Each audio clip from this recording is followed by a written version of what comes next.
Donald Trump's executive orders have sent shockwaves through the U.S. and internationally.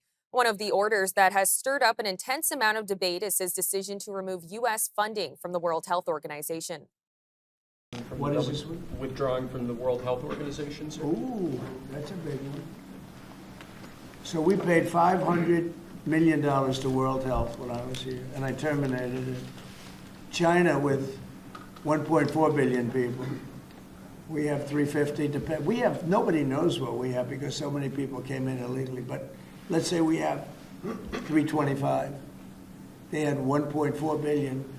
They were paying 39 million, we were paying 500 million. It seemed a little unfair to me. So that wasn't the reason, but I dropped out. They offered me to come back for 39 million. In theory, it should be less than that, but you know. And when Biden came back, they came back for 500 million. He knew that you could have come back for 39 million. They wanted us back so badly, so we'll see what happens. Mr. President, you Pretty sad to think of it. China pays 39 million and we pay 500 million. And China's a bigger country.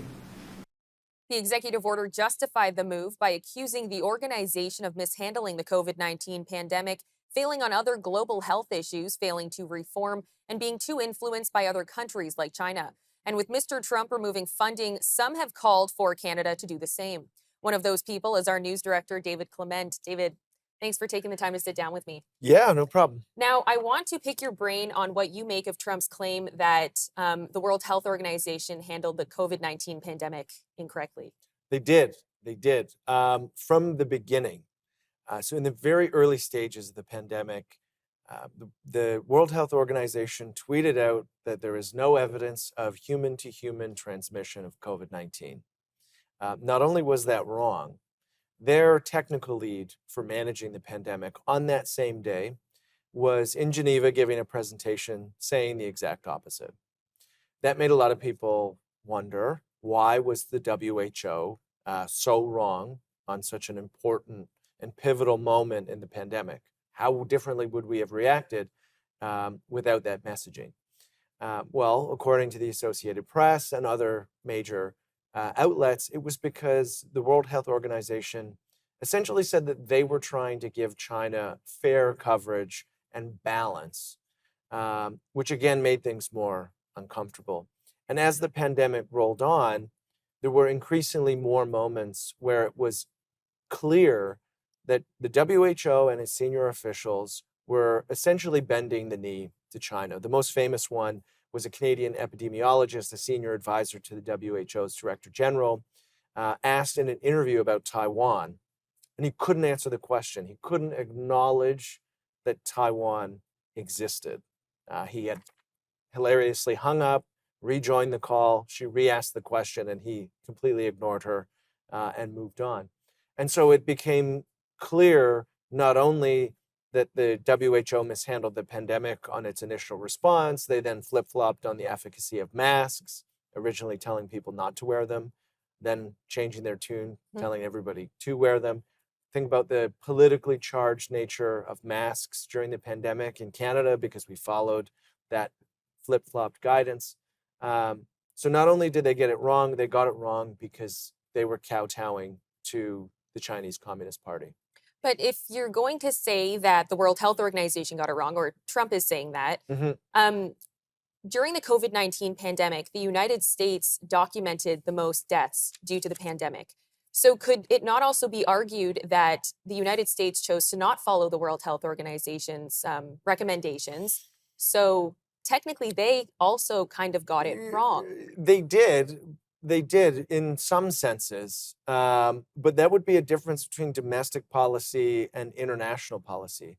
And when you have a global body get it wrong, everybody gets it wrong, right? Every country that followed the WHO's initial mask guidance that you should not wear them as a civilian, only as a healthcare worker, got it wrong, and got it wrong for a long time.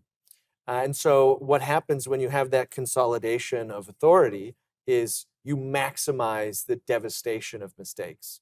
And it's not unique to COVID. The World Health Organization has a terrible track record on other major pandemics and illnesses. The Ebola outbreak in 2014 in West Africa was horrifically managed.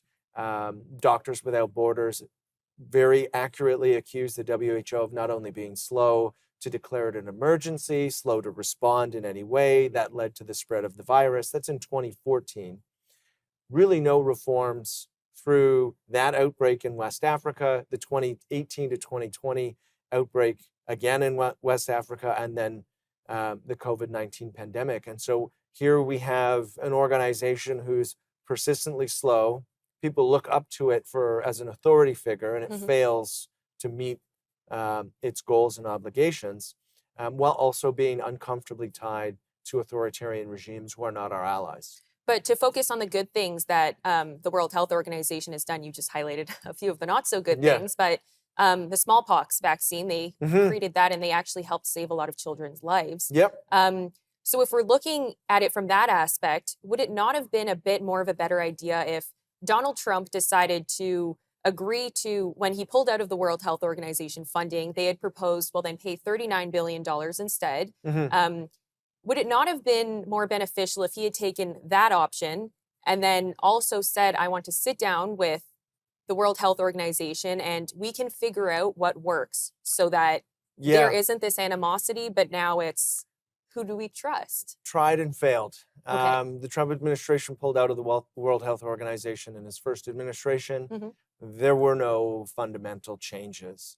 There were no fundamental changes. There just does not seem to be any appetite to make the structural reform within the organization, like you just suggested. And yes, the WHO has done great things in the past, primarily when it focused on and was effective at dealing with these larger scale issues like smallpox, how it should have been handling Ebola, how it should have been handling the COVID-19 pandemic. And so it just hasn't taken the hint and reformed internally. And there is most definitely a better path forward to deal with global health problems than the WHO. Now, I want to flip the switch a little bit to Canada. So how much funding is Canada giving to the World Health Organization? And do you think that Canada should pull out? Yeah, it's just over 200 million. Okay. And yes. And for perspective, 200 million is about what the WHO spends a year on travel. In terms of giving you a perspective on maybe how bloated and wasteful the WHO is. And so, yes, I do think that we should pull out. I mean, we had a $62 billion deficit. Anything we can do in terms of cost savings is a benefit. I don't think that we completely remove ourselves from global public health initiatives. I actually think that we could be part of almost like a NATO for public health, where we're working with peer countries and allies to tackle some of these big problems that we see arise around the world. That includes information sharing, that includes access to the best medicines, it includes access to the best research. I think that's probably our best path forward in terms of effectively dealing with public health emergencies on a global scale. But on that topic, if they take more of a NATO approach, what would happen to the third world countries that don't necessarily make the cut? It's a good point. I think the war in Ukraine has shown that NATO-style alliances are fully capable of assisting and intervening in conflicts that don't involve member states. But in regards to the third world, I would have to also argue that the WHO does not have a good track record in the third world. We go back to 2018 to 2020, the second Ebola outbreak in West Africa. WHO staffers, 21 of them, were found to have committed sexual exploitation, abuse, and 9 instances of rape. So as West Africa is going through a horrific pandemic, you have WHO employees committing some of the worst things they can do to people who are already victims. And so they don't have a particularly good track record of being effective, ethical, and honest in the third world. And I would much rather see a NATO-style public health alliance work with, in a very philanthropic way, work with those countries to actually manage effective public health responses. Now, we do just have under a minute left, but I'm curious if Canada does pull out of the World Health Organization and this NATO proposal doesn't become a thing, would the shortage of doctors have any sort of implication, and would Canada almost be affected in a negative way from a health standpoint with the lack of doctors that we're experiencing? I mean, we're balancing a couple different things. I think domestically there are policy changes we have to make in order to increase the amount of family doctors. Where the overlap between doctors and the WHO comes is mostly guidance. And when that guidance is wrong, you have family physicians giving really bad advice to Canadians. And they have maybe the wrong idea that the WHO is right. And so I think that would be a net benefit. David, thank you so much. Yeah. All right, stay with us. We'll have more news right after the break.